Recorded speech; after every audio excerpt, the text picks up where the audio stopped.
Bismillahirrahmanirrahim. Assalamualaikum warahmatullahi wabarakatuh. Perkenalkan, dengan saya Ilham Karya Wardana, NPM 101001297 yang merupakan mahasiswa Prodi Pendidikan Dokter, Fakultas Kedokteran Universitas Islam Bandung. Di mana di sini saya akan memaparkan hasil penelitian saya untuk spesial tahun 2024 mengenai gambaran karakteristik etiologi dan penyakit penyerta pasien SS renal disease yang menjalani hemodialisis di Rumah Sakit Al-Islam pada tahun 2018 hingga 2022. Untuk latar belakang mengapa saya meneliti penelitian ini adalah pertama karena adanya peningkatan dari kasus chronic kidney disease menurut COFESD tahun 2022, di mana pada 2013 itu merupakan peringkat ke-19 dari kematian di seluruh dunia yang disebabkan dari chronic kidney disease, di mana pada tahun 2017 itu meningkat menjadi peringkat ke-12, dan kalau misalnya tidak dicegah pada tahun 2040, yaitu akan meningkat menjadi peringkat ke-5. Dan untuk laju kematiannya sendiri, dia itu meningkat dalam dekade terakhir, di mana sebanyak 41,5%. Nah, menurut data dari United States Renal Data System tahun 2022, di mana Indonesia menempati peringkat ke-7 dari penderita ESRD di seluruh dunia. Dan menurut riset tahun 2018, termasuk ke dalam 10 daftar penyakit tidak menular tersering. Nah, ini merupakan data dari Pernefri atau Persatuan Nefrologi Indonesia, di mana pada tahun 2017 dan 2018 itu terjadi peningkatan dari pasien baru hemodialisis, di mana hemodialisis ini merupakan penanganan bagi pasien-pasien SS renal disease atau penyakit ginjal kronis yang terminal.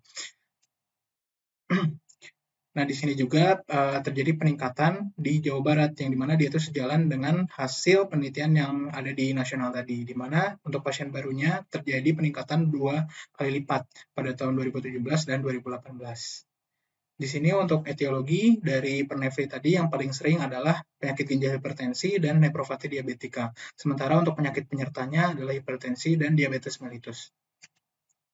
Nah, berdasarkan permasalahan-permasalahan tadi, di sini saya akan meneliti mengenai etiologi dan penyakit penyertanya, di mana di itu adakah yang tersering yang menjadi akar masalah pada pasien yang didiagnosis SS renal disease sehingga memerlukan bantuan hemodialisis di Rumah Sakit Al-Islam Bandung dalam 5 tahun terakhir. Mengapa 5 tahun terakhir? Karena data terakhir dari IRR atau Indonesian Renal Registry dari Pernefri tadi yang paling terakhir adalah 2018, sehingga diperlukan update data-data yang dimana dia itu dilakukannya di Rumah Sakit Al-Islam Bandung. Untuk metode penelitian di sini menggunakan studi epidemiologi deskriptif kuantitatif dengan pendekatan retrospektif menggunakan metode case series. Untuk sampling, saya menggunakan total sampling dari data sekunder berupa rekam medis pasien ESRD. Untuk persetujuan etik telah dilakukan persetujuan dan penelitiannya ini dilakukan pada bulan Agustus hingga November tahun 2023. Untuk hasil penelitian dan juga pembahasan, jadi di sini saya mendapatkan sekitar 769 pasien SRD, dan ada 867 dari semua total pasien yang menjalani hemodialisis. Untuk pasien yang SS renal disease atau SRD, dia itu adanya peningkatan pada tahun 2022 sebanyak 240, di mana pada tahun 2018 sebesar 214%. Dari grafik ini bisa kita lihat bahwa adanya peningkatan sebesar 20,4%. Hal ini sejalan dengan penelitian COFESD tadi pada tahun 2022, di mana terjadi peningkatan dari kasus-kasus CKD, di mana peningkatan kasus CKD ini tuh dapat berakibat pada peningkatan dari kasus ESRD juga. Karena kasus ESRD yang meningkat, akan terjadi peningkatan dari kasus renal replacement therapy berupa atau RRT berupa hemodialisis. Nah, jadi menurut penelitian bahwa CKD di tahun 2010 itu didapatkan 11,5% dari populasi dunia, dan 6,7 dari 11,5% itu merupakan pasien ESRD, dan pada tahun 2019 prevalensi CKD meningkat sebesar menjadi 13,4%.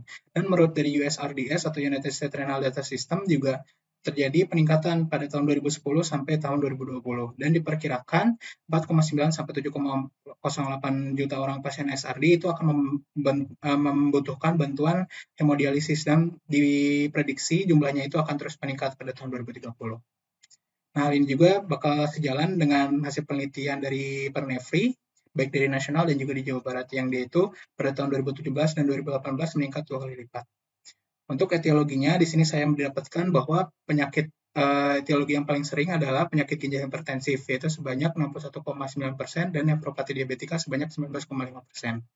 Dan untuk penyakit penyertanya, yaitu adalah diabetes mellitus sebesar 16,3%, dan hipertensi sebesar 57%. Nah, hal ini juga sejalan dari hasil penelitian Pernevri tadi dari Indonesian Renal Registry, bahwa penyakit yang paling etiologi yang paling tersering adalah penyakit ginjal hipertensi dan nefropati diabetika, sementara untuk penyakit penyertanya adalah diabetes mellitus dan hipertensi. Untuk kesimpulan dan juga saran, di sini kesimpulannya bahwa terjadi peningkatan pasien SRD yang menjalani hemodialisis di Rumah Sakit Al Islam Bandung pada tahun 2018-2022 sebesar 20,4%. Dan etiologi yang paling tersering ialah penyakit ginjal hipertensif yaitu 25,9% dan nefropati diabetika 19,5%, dan penyakit penyerta yang paling sering diderita adalah hipertensi sebesar 57% dan diabetes mellitus 16,3%. Untuk sarannya, berdasarkan hasil penelitian tersebut, diharapkan dapat menjadi acuan untuk pembentukan program prevensi SRD dan penelitian untuk memperdalam karakteristik lainnya menggunakan metode lain untuk melihat dari faktor risiko dan juga karakteristik lainnya. Sekian dari saya, terima kasih. Wassalamualaikum warahmatullahi wabarakatuh.